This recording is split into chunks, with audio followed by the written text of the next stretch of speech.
তো আসসালামু আলাইকুম ফুটবল প্রেমী, আশা করি আপনারা সবাই ভালো আছেন। আলহামদুলিল্লাহ আমিও ভালো আছি। তো আজকের এই ভিডিওতে এখন আমি কথা বলবো গতকাল রাত্রে খেলা হয়েছিল ব্রাজিল আর মেক্সিকো। এই ব্রাজিল আর মেক্সিকো যে খেলা হয়েছে, এই খেলার মধ্যে কে জিতেছে কে হেরেছে সম্পূর্ণ বিষয় নিয়ে কথা বলা হবে এই ভিডিওতে। তো এর আগে আমরা দেখছিলাম ব্রাজিল মার্চ মাসে খেলেছিল হচ্ছে আপনার ইংল্যান্ড স্পেনের সাথে।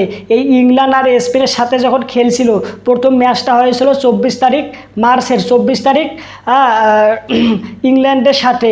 ইংল্যান্ড 0 গোল দিয়েছিল আর ব্রাজিল 1 গোল দেওয়ার কারণে এই ম্যাচটিতে জয়লাভ করেছিল। এই একটি গোল দিয়েছিল এনরিক নামে 17 বছরের যে নতুন ফুটবলার রয়েছে বর্তমান জাতীয় ন্যাশনাল টিমে ব্রাজিলের, উনি এই একটা গোল দিয়েছিলেন, যার কারণে ব্রাজিল ইংল্যান্ডের সাথে মার্চের 24 তারিখ ওই ম্যাচটিতে জিতেছিল। দ্বিতীয় ম্যাচটি হয়েছিল স্পেনের সাথে 27 তারিখ মার্চের 27 তারিখ স্পেনের সাথে। এখানে স্পেনও 3 গোল দিয়েছে, ব্রাজিলও 3 গোল দিয়েছিল, যার কারণে এই ম্যাচটি ড্রোতে রয়ে যায়। আর এই যে ম্যাচগুলো যে হয়েছিল এগুলো কিন্তু ফ্রেন্ডলি ম্যাচ, এগুলো কোনো প্রকার national FIFA world cup qualify বা ইউএফা আর কি বল কোপা আমেরিকা এরকম সব যে লিগ রয়েছে এগুলোর সাথে কোনো প্রকার সম্পর্কিত না। এটি হচ্ছে ব্যক্তিগত ঘরোয়া ফ্রেন্ডলি ম্যাচ, যাকে বলা হয় ফ্রেন্ডলি ম্যাচ। তো এই ম্যাচগুলোতে এই ছিল বর্তমান অবস্থা। তো বর্তমান সময়ে এই জুন মাসে খেলেছিল মেক্সিকোর সাথে গতকাল রাতে। তো মেক্সিকোর সাথে গতকাল রাতে যে খেললো, এই খেলার মধ্যে কি হয়েছিল আপনারা যারা জানেননি তাদেরকে জানানোর জন্য এই ভিডিওটা শ্যুট করা। তো সর্বপ্রথম ব্রাজিল একটি গোল দিয়েছিল। এই গোলটি হয়েছিল 4 মিনিট 50 সেকেন্ড সময়ে। এন্ড্রিস পেরিরা নামে এক ফুটবলার এই একটি গোল করে।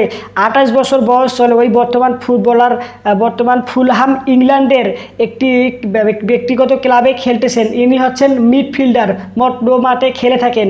দ্বিতীয় গোলটি ও দিয়েছিল ব্রাজিল 53 মিনিট 30 সেকেন্ডে। গাব্রিয়াল মার্টিনালি 22 বছর বয়স চলে ওই ফুটবলারের আর্সেনাল নামের একটি ইংল্যান্ডের ক্লাবে উনি খেলতেছেন। উনি হচ্ছেন ফরওয়ার্ড, যে আর কি কর্নারে খেলে থাকে আর কি, গোল দেওয়ার সম্ভাবনা যাদের বেশি থাকে ফরওয়ার্ড যাদেরকে বলা হয়। হ্যাঁ, তো আর 3 নম্বর গোলটি হয়েছিল মেক্সিকো 72 মিনিট 10 সেকেন্ডে। ইয়ান কিউ2 নামে এক ফুটবলার দিয়েছিল এই গোলটি, 3 নম্বর গোলটি। ওই ফুটবলের বয়স হলে বর্তমান 22 বছর।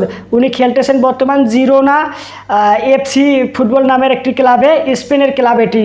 ইনি 30 জুন ম্যানচেস্টার সিটিতে চলে যাবেন। ইংল্যান্ডের ক্লাব ম্যানচেস্টার সিটিতে, স্পেনের ক্লাব জিরোনা এফসি থেকে চলে যাবেন ম্যানচেস্টার সিটিতে। বলতে পারেন যে ম্যানচেস্টার সিটিতে চলে যাচ্ছেন, এর মানে উনি অনেক ভালো মানের প্লেয়ার, যার কারণে ওনাকে ম্যানচেস্টার সিটিতে নেওয়া হচ্ছে। ইনি চলে যাবেন জুনের 30 তারিখে। 4 নম্বর গোলটি দিয়েছিল আপনার মেক্সিকো। এই 4 নম্বর গোলটি দিয়েছিল প্লেয়ারটির নাম হচ্ছে গিলমিরো মার্টিনেজ। ইনি 72 মিনিট সময়ে গোল করেছিলেন। 29 বছর বয়স চলে ওই প্লেয়ারের। উনি বর্তমান খেলছেন পুমাস আনাম মেক্সিকোর একটি ক্লাবে। এই প্লেয়ারটি ফরওয়ার্ড কর্নারে খেলে থাকে। সবথেকে ইন্টারেস্টিং ঘটনা হচ্ছে মেক্সিকো প্রথম হাফ টাইমের আগে একটি গোল দিয়েছিল ব্রাজিল। হাফ টাইমের আগে কোনো প্রকার গোল কোনো টিম দিতে পারেনি, শুধু একটি গোল ব্রাজিল দিয়ে এগিয়েছিল। হাফ টাইমের পরে একটানা আবার গোল করে থাকে ব্রাজিল 2টা দিয়ে থাকে। মেক্সিকো কোনো গোলের দেখা পায়নি, কিন্তু মেক্সিকো এর পরবর্তীতে গোল দেয় 2টা 90 মিনিটের আগে। 90 মিনিটের পরে যখন চলে আসে তখন ঠিক আরেকটি গোল করে থাকে মেক্সিকো, যার কারণে মেক্সিকো 2 এবং ব্রাজিলের 2 হয়ে যায়। এখানে গোল ম্যাচটি ড্র হওয়ার কথা থাকলেও লাস্ট পর্যায়ে ভিনিসিয়াস অ্যাসিস্টে এনরিক হেড করার মাধ্যমে একটি গোল করে থাকে, যার কারণে এই ম্যাচটিতে ব্রাজিল 3 মেক্সিকো 2 গোল দেওয়ার কারণে ব্রাজিল জয়লাভ করে এবং মেক্সিকো এই ম্যাচটিতে হেরে যায়। এই ম্যাচটিতে লাস্টের পর্যায়ে অনেক ইন্টারেস্টিং লেগেছিল। কী কারণে? মনে করেন যে আপনার 4 মিনিট 50 সেকেন্ডে গোল দিয়েছিল ব্রাজিল, আবার মনে করেন যে আপনার 53 মিনিট 30 সেকেন্ডে গোল দিয়েছিল ব্রাজিল। 2টা গোল একটানা দিয়েছিল ব্রাজিল। মেক্সিকো কোনো গোলের দেখা পায়নি, কিন্তু লাস্ট টাইমে 72 মিনিট 10 সেকেন্ডে 72 মিনিটে একটি গোল করে মেক্সিকো এবং এর পরবর্তী গোলটা করে হচ্ছে আপনার মেক্সিকো 90 মিনিট পরে, যার কারণে 2-2 হয়ে যায়। এখানে সম্ভাবনা ছিল যে কোনো প্রকার আর কেউ গোল দিতে পারবে না। লাস্ট 8 মিনিট এক্সট্রা টাইম দেওয়া হয়েছিল।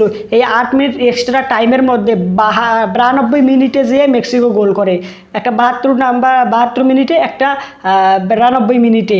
এই যে 92 মিনিটে যে গোল হয়, এরপরে কিন্তু গোল হওয়ার কোনো সম্ভাবনা নেই। লাস্ট টাইমে আর কি হবে রে ভাই, কিন্তু লাস্ট টাইমে ভিনিসিয়াস জুনিয়র অ্যাসিস্টে এন্ড্রিক যে গোলটা করে পুরো দুর্দান্ত। এই গোলটি হওয়ার কারণেই ব্রাজিল এই ম্যাচটিতে জয়লাভ করে। এই ম্যাচটি দেখে আমরা অনেক এক্সাইটিং হয়েছিলাম, যে এই লাস্ট পর্যায়ে অনেক মজা লেগেছিল খেলাটা দেখে। আপনারা যারা এরকম ফুটবল নিয়ে তথ্য জানতে চান, তারা অবশ্যই আমাদের এই ভিডিওটা একটা লাইক করবেন, কমেন্ট করে আপনার মতামত জানাবেন, আর চ্যানেলটা সাবস্ক্রাইব করে পাশে থাকবেন।